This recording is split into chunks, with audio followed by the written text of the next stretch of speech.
I'm Abby Kampmann. I rode Sparklin's Last Dream. I'm from Whitesboro, Texas. Can you tell me more about that horse? Yes, she is a mare by Magnum Chick Dream out of a full sister to Shining Spark by the name of Still Sparklin'. And she's the last baby out of that mare. Unfortunately, she's passed away due to old age, but her having this successful horse show just really means the world to the owners, and I'm glad I got to be a part of that moment. How are you feeling right now? I'm in shock. I don't know when it'll feel real or when it'll hit me. Maybe I'll be up all night and that's when it'll hit me. I don't know, but you know, I don't know. It doesn't really feel real yet.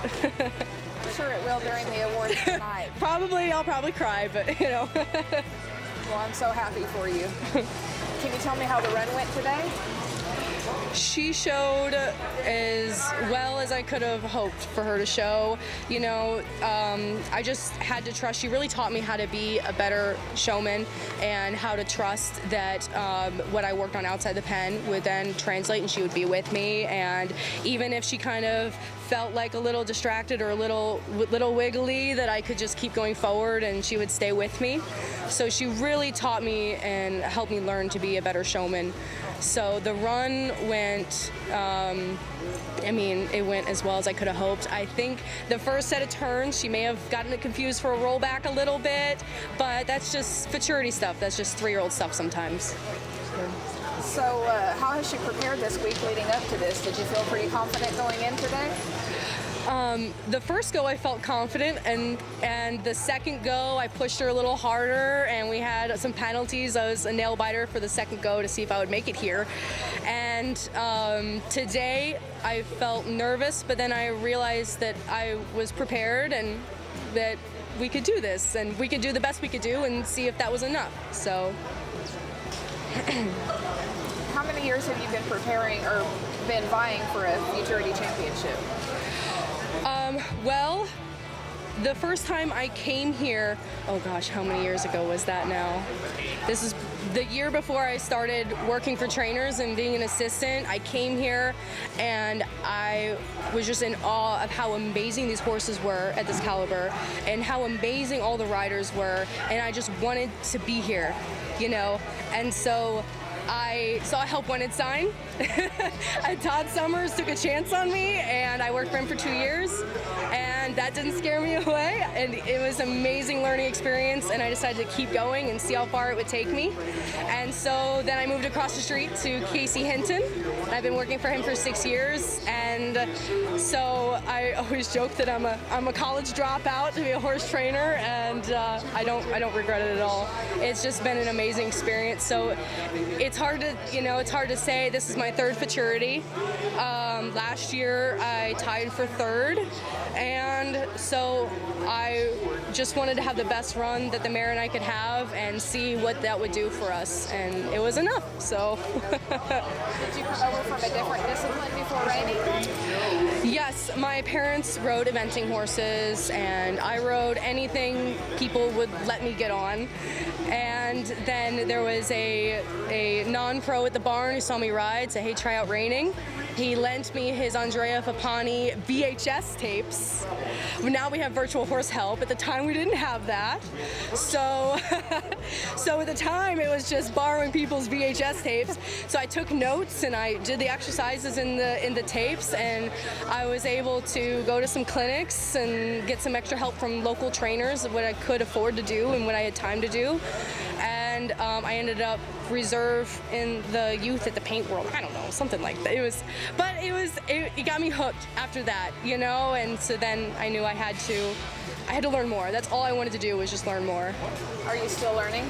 Oh, every day. Every day. Every horse I ride teaches me something new, you know. Just when I think like, oh, I've ridden a horse like this, as they go and as they progress, their own personality and their own needs, it makes you evolve as a rider. And I'm really grateful for that, because I don't ever want to stop learning. I think the only thing that would make me not want to do reining is if I came to a position where I didn't feel like I was learning anymore, which I don't think happens, which is why I fell in love with the sport. The sport just always pushes you to be better and do more, and to the next horse, the better horse, it really pushes you to constantly be better, and that's really what I love about the sport. Very cool. Everybody likes to speak well of the horse that they win on, but what really stands out about this one to you? Probably, honestly, just the amount of try that she has.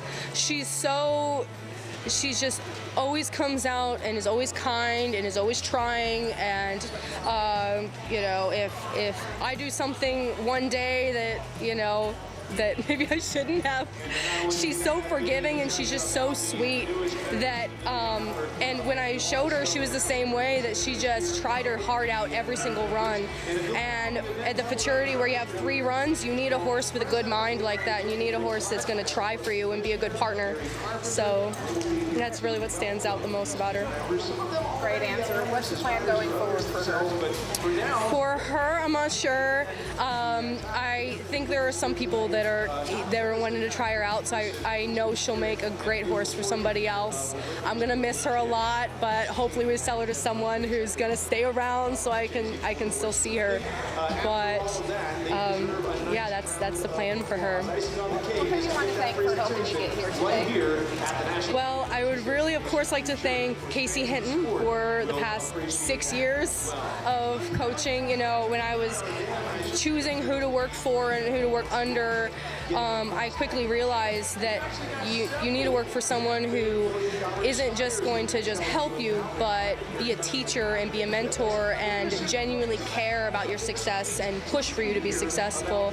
And so I just really appreciate that he genuinely wants everyone who works for him to be successful and to be better. And then after they leave him, that they go on to have successful careers long after him. That is a really rare quality that I really appreciate. So.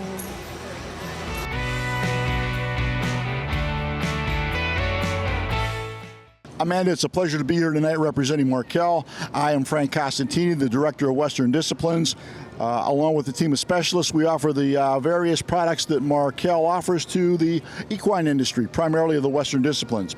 Markel, as you might know, is a specialty lines insurance company with the primary home office in Richmond, Virginia. We provide coverage for almost all the equine entities that participate in what the ongoings of the horse world today. We've had the good fortune of being able to offer farm and ranch coverage, care, custody, and control, commercial auto, commercial horse trainers liability, professional horse trainers liability, and by and large mortality coverage for our equine investments. We've been affiliated with the NRHA for 20 plus years now, and hopefully we'll be in business and affiliated with the NRHA and in the Western horse world for another 20 years. Along with that, it's an honor and a privilege to be interviewed by Worldwide Slide, Virtual Horse Help. I think it's a wonderful, wonderful meeting of the minds and the coming together. And speaking for Markel, we are looking forward to working with you, with Cheryl, with Tommy, and all the entities involved.